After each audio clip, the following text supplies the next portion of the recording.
Of course, this topic is probably only relevant for parents of kids, but when I moved to Sweden, this is something I really wanted to know more about, and I couldn't really find much information, and especially not on YouTube. So in this video, I wanted to talk a little bit about how kindergarten works in Sweden, how you can apply for it, how long it takes, and how much you pay for it. Just all the information you need if you want to send your child to kindergarten. So welcome to my YouTube channel. If you're new here, my name is Julie and I'm originally from Germany.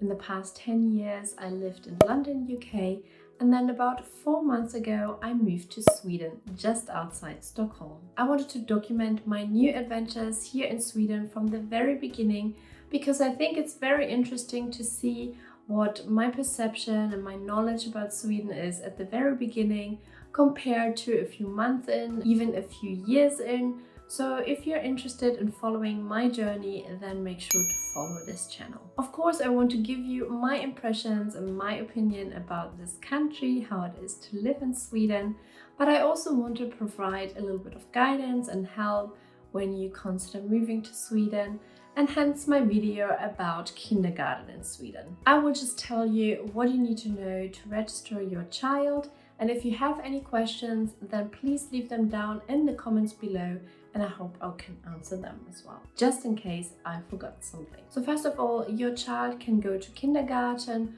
from 1 year old. Most parents register their child as soon as they are born, but of course, if you're moving to Sweden, this is something you can't do.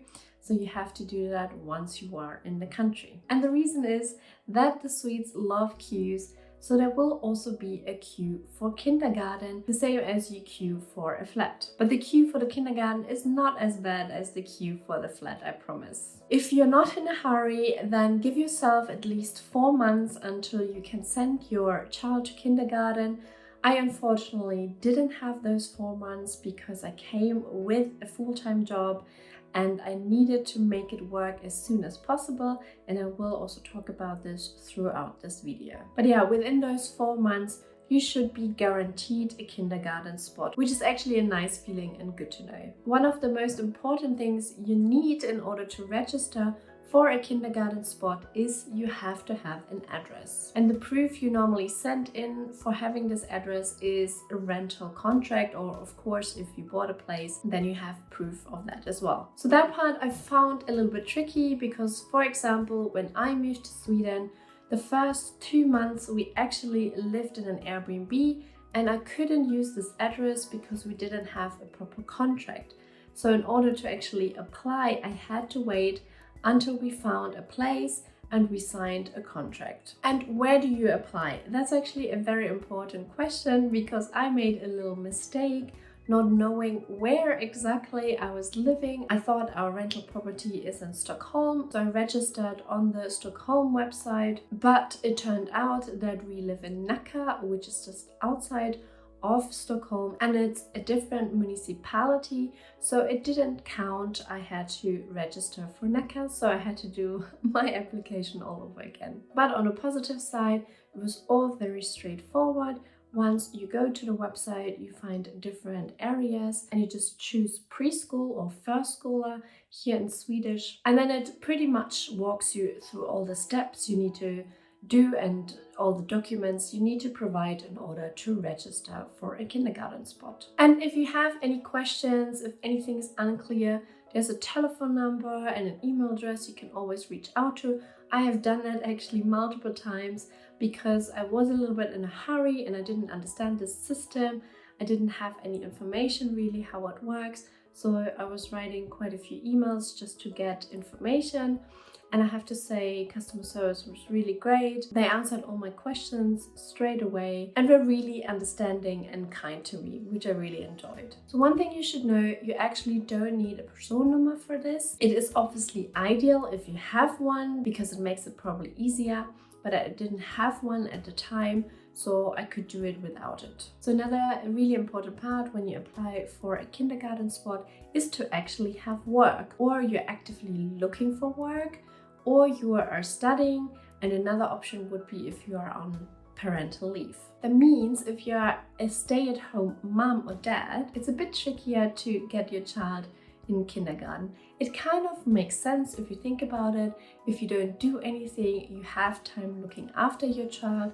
But if you need to study or need to earn some money, then the government provides you with opportunities where your child can be taken care of. But as far as I know, if your child is 3 years old or older, you actually are entitled to 15 hours a week, no matter what. I think there are some special circumstances. For example, I read somewhere that if you do the SFI course to learn Swedish, then you are also entitled to get some hours. So when you are actually studying, your child can be looked after.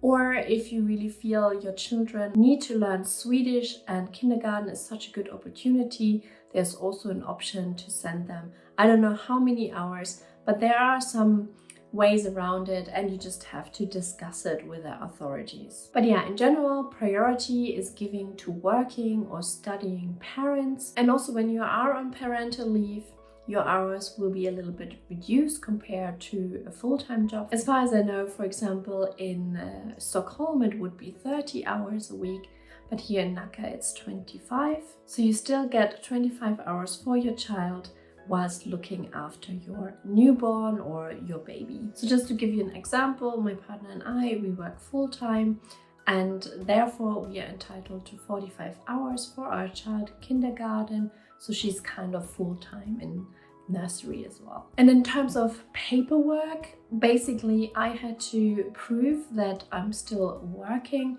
So I had a letter from my employer confirming that I still work full-time for them. And just to give you that information, I work full-time for my UK company, but at the same time I'm setting up a business here in Sweden so I can pay Swedish tax. So I kind of continue working for my UK employer, but as a freelancer. And then there's also the question, what kindergarten do you want to send your child to?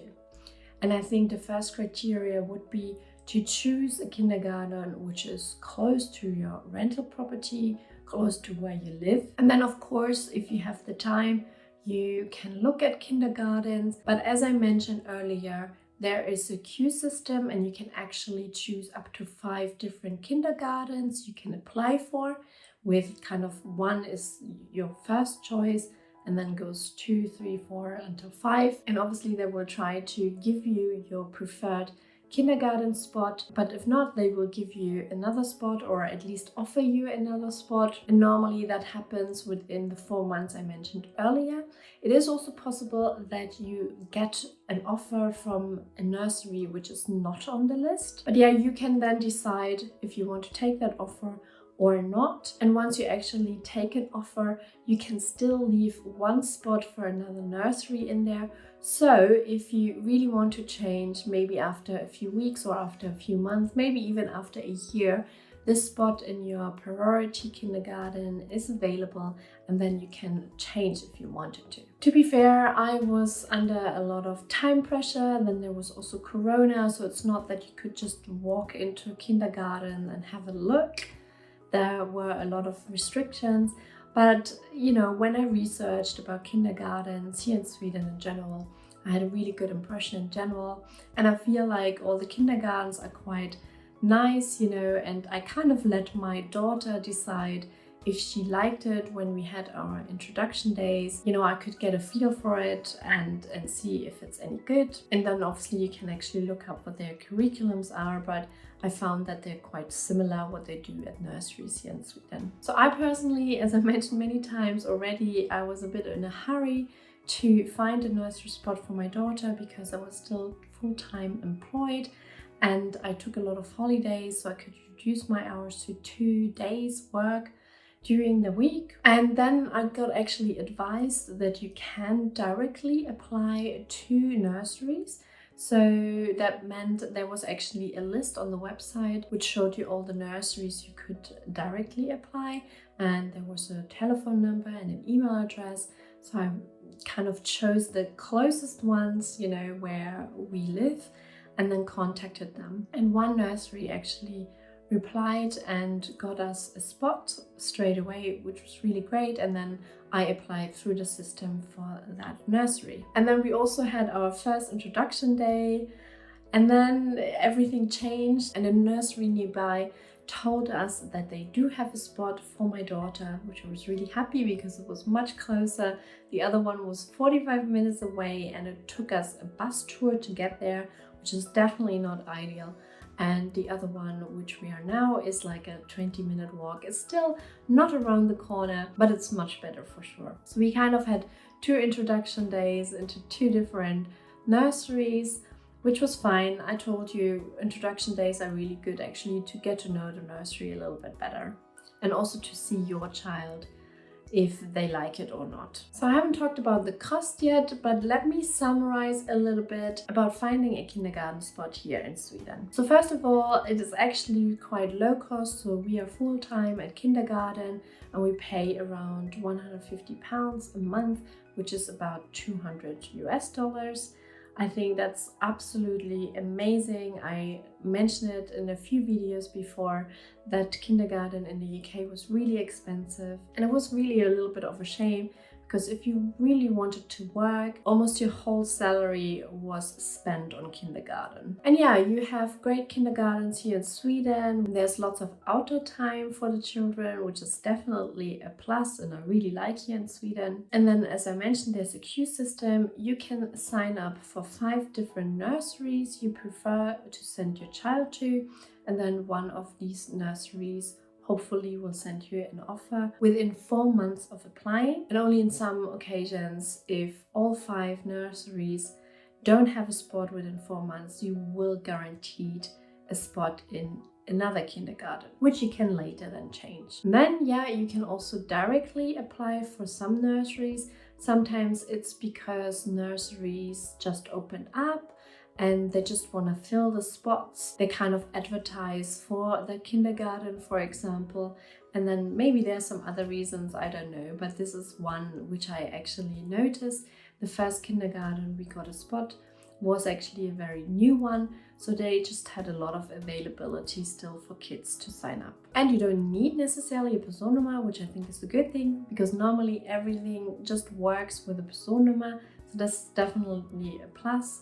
So if you are told otherwise, no, there should be a way around it. But yeah, what you do need though is to have a rental contract, you know, a proof that you have an address and that you live somewhere. That is quite important. And then you also need to kind of prove that you work or that you study or that you're actively looking for work or that you are on parental leave. And if your child is older than 3 years old, you should be entitled to 15 hours per week for the child. So I hope I covered everything, but do let me know if you have any further questions. Leave them down in the comments below. Thanks so much for watching till the end, and I hope I see you in my next video. Have a great day and stay safe. Hej då!